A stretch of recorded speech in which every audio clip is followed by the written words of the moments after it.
Those of you who've had the opportunity of owning one of these legendary Mercedes Roadsters should consider themselves very lucky. Most of us mere mortals have never had the opportunity to even drive or sit in one of these, or yet alone own one of them. So for those of you who haven't had that lucky privilege yet, let's take a look at this 2007 SL550. Now the SL Mercedes is the pinnacle of their luxury roadster lineup. It's actually been in the United States since the 1950s. This 2007 model that I have represents the 50th year of production, and Mercedes doesn't really update this car that often. In fact, this generation SL was actually in production in the US from 2003 all the way up to 2012. They just introduced a new model for 2013. 2009 is when Mercedes gave this car a really big update in terms of the styling, but 07 the car actually got a new engine. This is the SL550.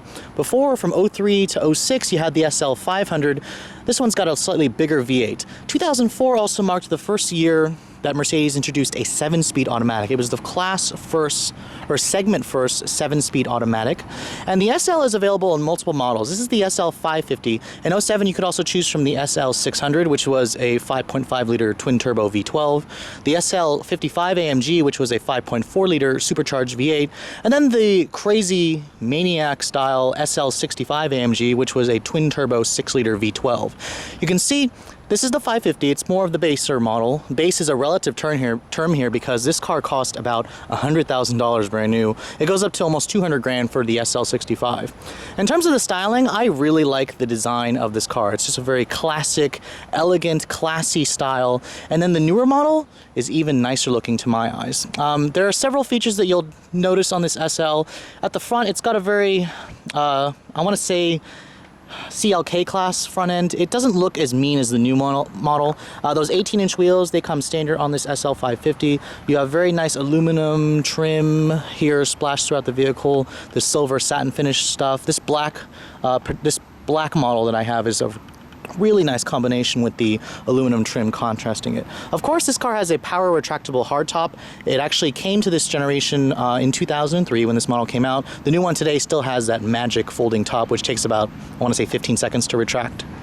Now, looking at the interior, it's a very classy design. And in fact, this is one of the nicest interiors that you'll actually ever sit in terms of whatever's in Mercedes-Benz's lineup. Now, when you get inside the car, it's a relatively low step-in. This is a pretty low-slung sports car. Smart Access, I believe, is available, but this one actually doesn't have it. This is Mercedes' key. You have to stick it into that little ignition slot. And then, of course, turn it just like a regular key. The steering wheel is power tilt and telescoping. And then of course what you're hearing is the new 5.5-liter V8 for 2007. The windows are automatic up down. There's only 2 windows. I kind of expected that. And it actually soft closes. When it's getting up to the top, it'll slow down so it doesn't like slam shut, I guess. The little things here and there. Now, the interior of this car is a very nice place to spend. I mean, for $100,000, you kind of expect it to be very nice, and it is.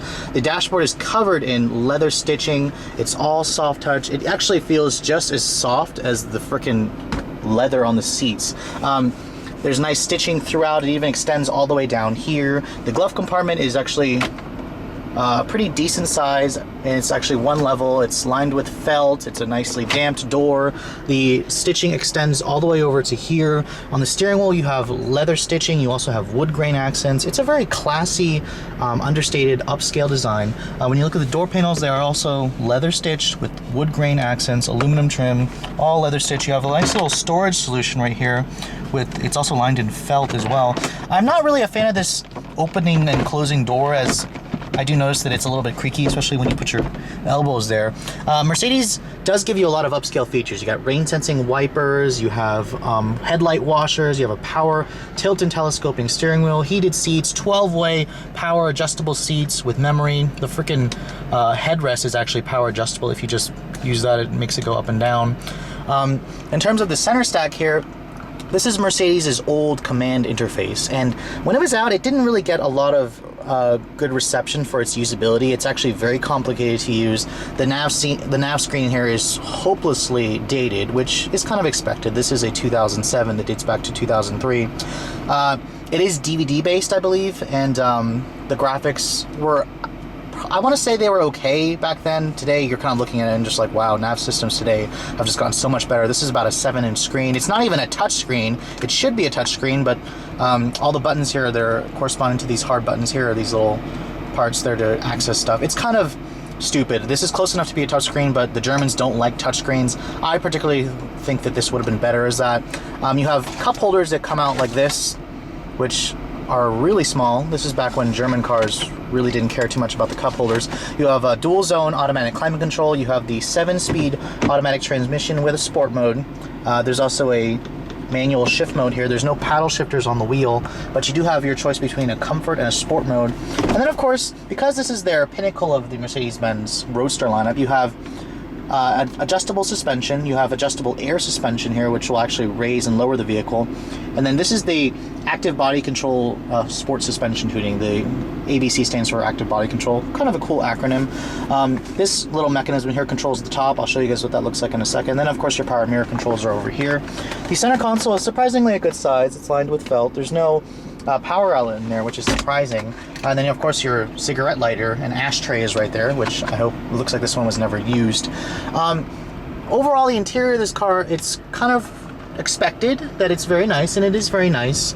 And I think that it's aged pretty well. I definitely like the new design language Mercedes has gone with their technology in terms of their command interface. Now, when you get to the trunk of the SL, because it's a power retractable hardtop, that top has to go somewhere. And with the top stowed up, you're actually looking at about 10.2 cubic feet of space. Fold the top down, it drops to about 7.3, which is actually still not bad. A lot of other roadsters that were in this class, like the Cadillac XLR, has about half that capacity with the top down. Overall, it's a very nice large opening, and it's a pretty useful trunk. And then when you get under the hood, which is a really long hood, you'll find a huge engine. This is the longitudinally mounted 5.5 liter naturally aspirated V8. This engine was new for 2007. You'll find it in the S-Class, the E-Class. It's scattered about their lineup. The numbers are 382 horsepower and 391 pound-feet of torque, which is actually an 80 horsepower increase from the SL500. Fuel economy, if you care, is 13 in the city and 21 on the highway. On premium gas through a 7-speed automatic, this vehicle is rear-wheel drive only. So let's take a look at how it drives.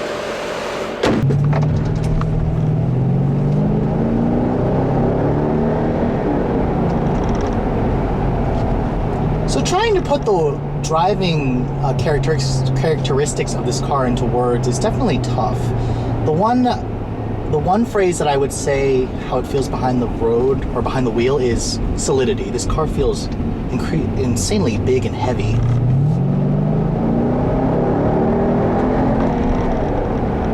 The 5.5 liter V8 in this car really does about working its magic of hiding the mass that this thing has to cart around. I mean, this SL weighs about 4,400 pounds, over 2 tons. It's a freaking heavy-ass roadster.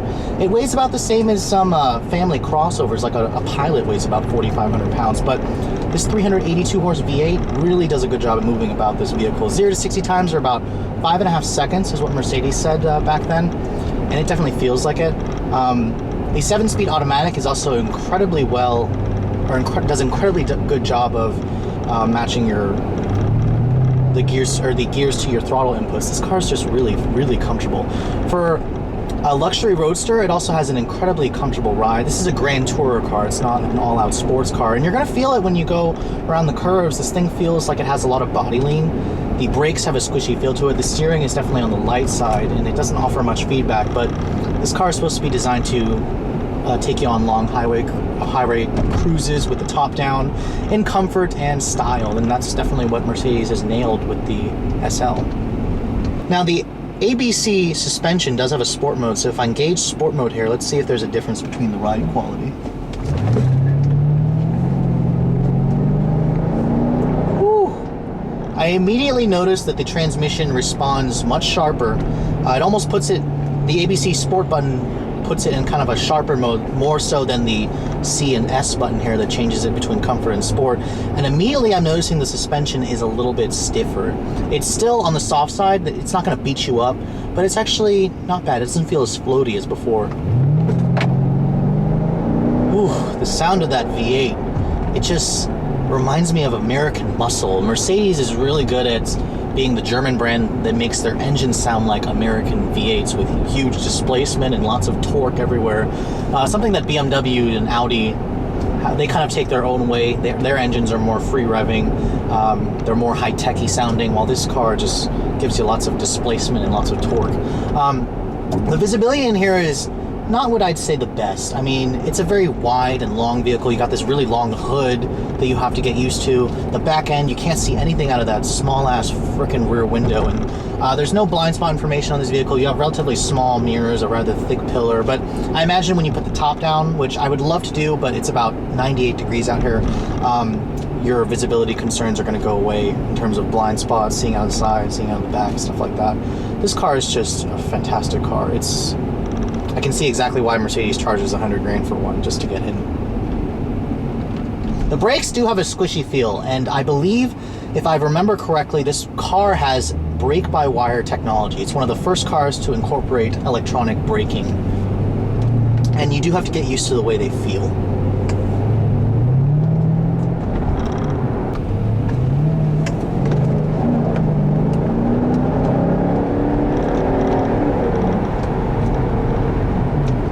I gotta tell you, for a freaking heavy-ass 4,500 pound luxury cruiser, this thing will put the biggest grin on my face when you get on the throttle. It's just an incredibly fun and fast car, and it's very comfortable also. You don't have to worry about this thing beating you up on your daily commute. Now, this is a fairly huge car, so making U-turns in it needs to be taken with care. Then, of course, that V8 really can push you back into the seat with a lot of force. It really just hides the mass, the sheer weight of this car.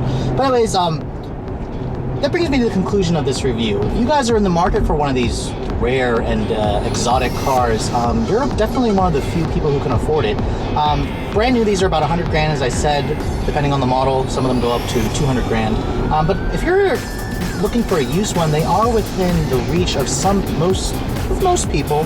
And I gotta tell you, the SL is probably one of the best of the bunch. I mean, the competitors in this class are slim. There's the Jaguar XK8, there's the Porsche 911, the Porsche is definitely the sportiest. BMW had the Z8, but that's gone.